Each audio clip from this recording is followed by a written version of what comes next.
Assalamualaikum warahmatullahi wabarakatuh. Nama saya Muhammad Bri Oktomi, NIM D101111037. Jadi di tugas kali ini saya akan menjelaskan apa itu analisa risiko. Dan sini saya mengacu pada tugas ketiga sebelumnya tentang membuat ruang lingkup dan RBS pada bangunan struktur. Jadi saya akan menganalisa bangunan struktur atau proyek konstruksi.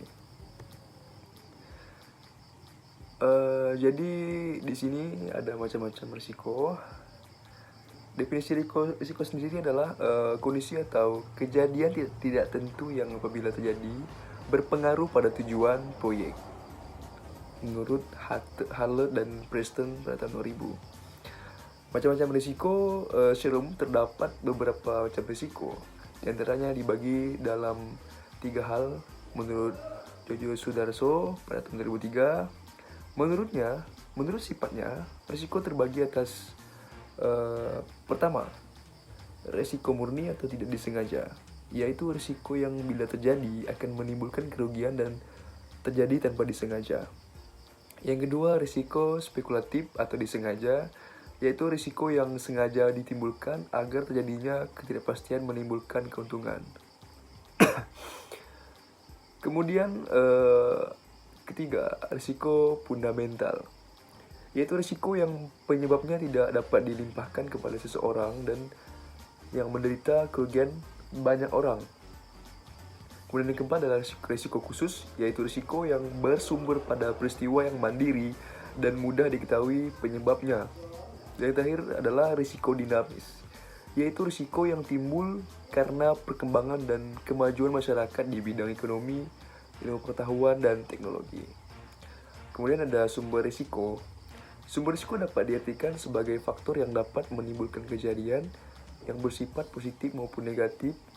Risiko yang terjadi dalam proyek konstruksi dan disebabkan oleh hal-hal sebagai berikut. Menurut Rahayu tahun 1996.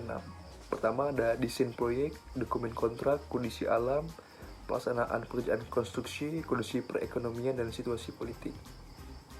Kemudian ada manajemen risiko proyek.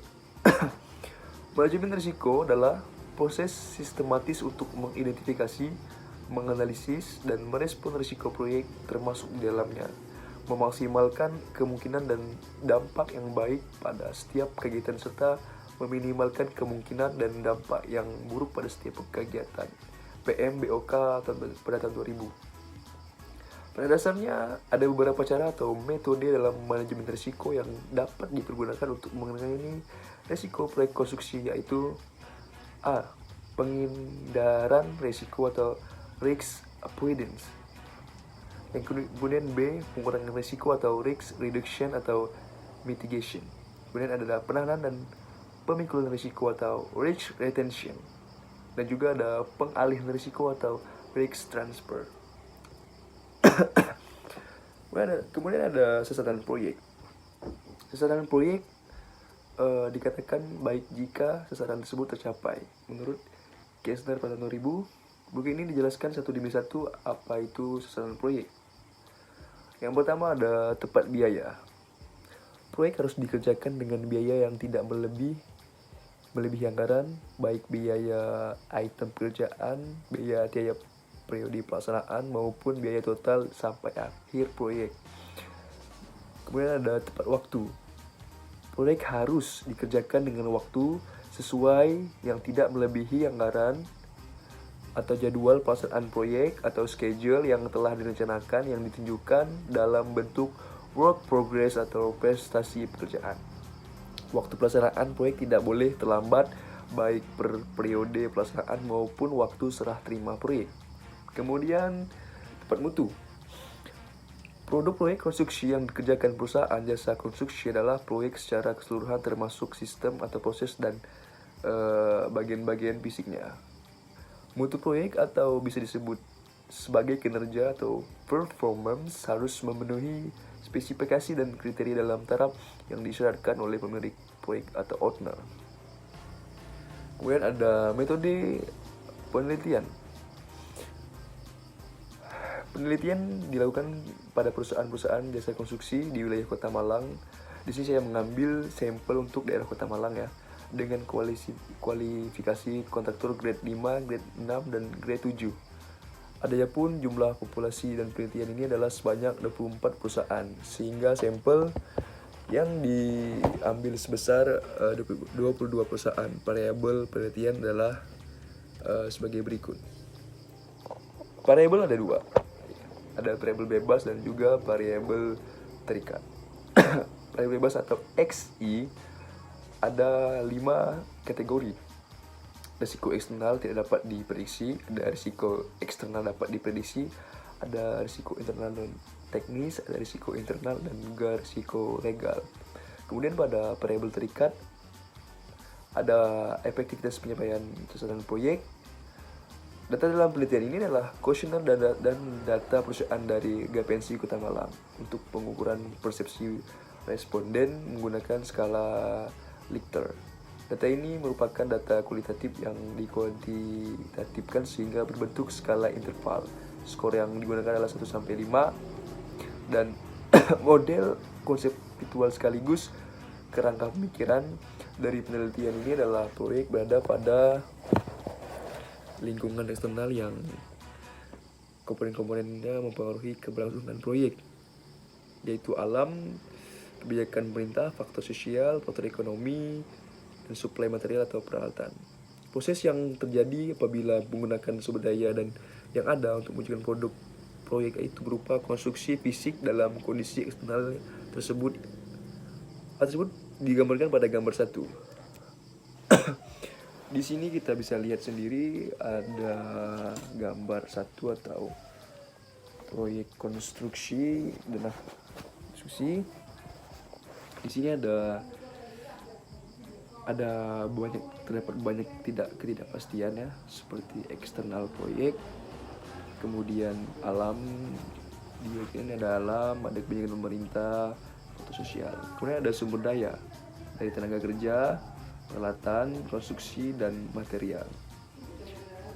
Di sini semua itu mengacu pada konstruksi fisik.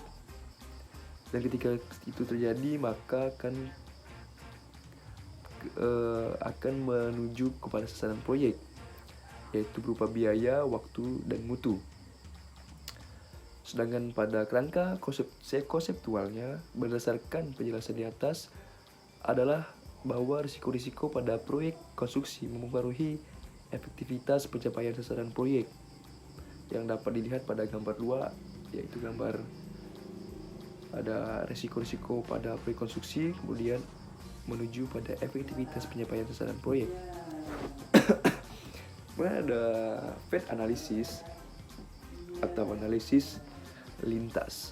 Analisis lintas atau FAT analysis adalah sebuah metode analisis statistik yang memungkinkan untuk memberi suatu tafsiran atau intervensi kuantitatif bagi hubungan timbal balik atau kasual dari sejumlah variabel di dalam mode menurut Pin pada tahun 1977.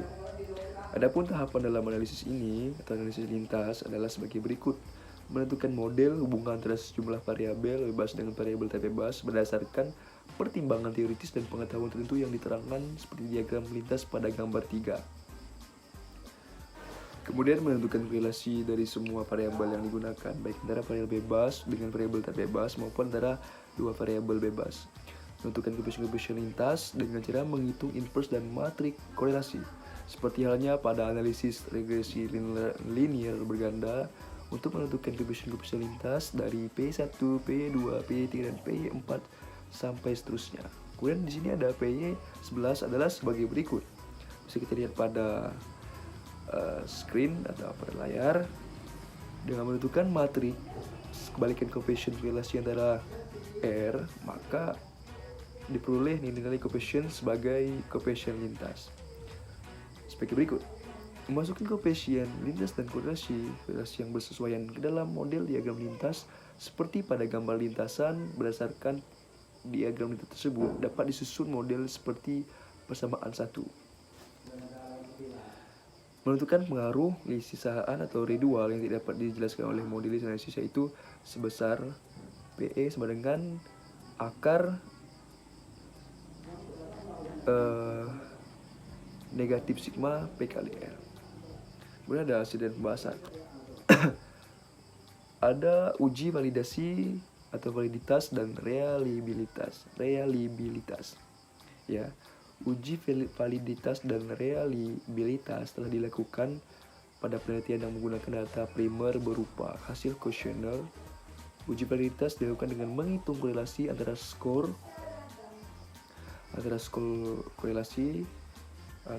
setiap butir pertanyaan dengan total skor variabel yang menggunakan korelasi. Produk moment version. Uji yang menggunakan tarif signifikan 5% atau rho sama dengan 0,05 tersebut dikatakan valid atau signifikan bila nilai menunjukkan rho kurang dari 0,05. Sedangkan untuk uji reliabilitas menggunakan Alpha-Cronbach, reliabilitas suatu instrumen dapat diterima jika memiliki koefisien Alpha-Cronbach A minimal 0,6, yang berarti pula bahwa instrumen tersebut dapat digunakan sebagai pengumpul data yang handal. Menurut Fernandez pada tahun 1984 dalam Darmawan tahun 2009.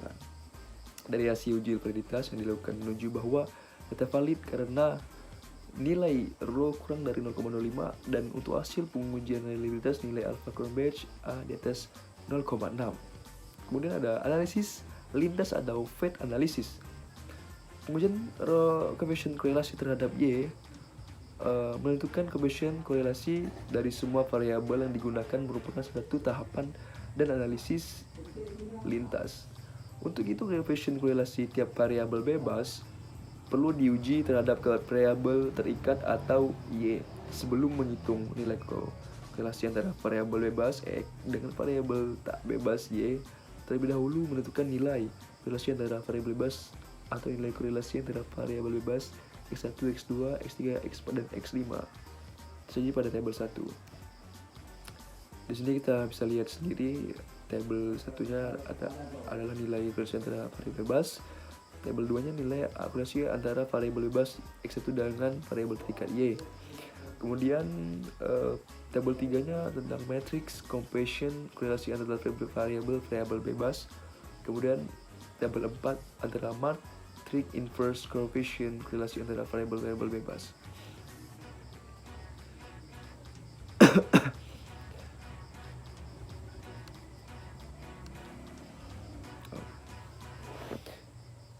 Kemudian di kesimpulan dari permasalahan penelitian mengenai pengaruh risiko pada proyek konstruksi bangunan gedung terhadap efektivitas pencapaian sasaran proyek adalah yang pertama, risiko-risiko yang terjadi dalam proyek konstruksi bangunan gedung mulai dari risiko eksternal tidak dapat diprediksi atau risiko eksternal dapat diprediksi atau risiko internal non teknis atau risiko internal teknis dan risiko legal berpengaruh signifikan baik secara parsial maupun simultan terhadap efektivitas pencapaian sasaran proyek. Besar pengaruh simultan sebesar 85,22% dengan nilai sisaan sebesar 14,78%. Kemudian kedua, faktor-faktor risiko yang memiliki pengaruh dominan terhadap efektivitas pencapaian sasaran proyek adalah faktor risiko eksternal dapat diprediksi sebesar 32,27%. Saran yang dapat disampaikan oleh peneliti adalah pertama, penelitian lanjutan yang berkaitan dengan tesis ini atau laporan ini atau analisa ini dapat disarankan untuk mencari variabel yang belum dapat dijelaskan dalam penelitian ini agar hasilnya dapat mengabarkan keseluruhan pengaruh risiko yang terjadi. Kemudian penelitian selanjutnya dapat dilakukan di daerah lainnya sehingga dapat memberikan gambaran mengenai risiko pada proyek konstruksi bangunan gedung terhadap efektivitas pencapaian sasaran proyek yang mungkin berbeda dengan yang ada di sampel kita, yaitu daerah Malang.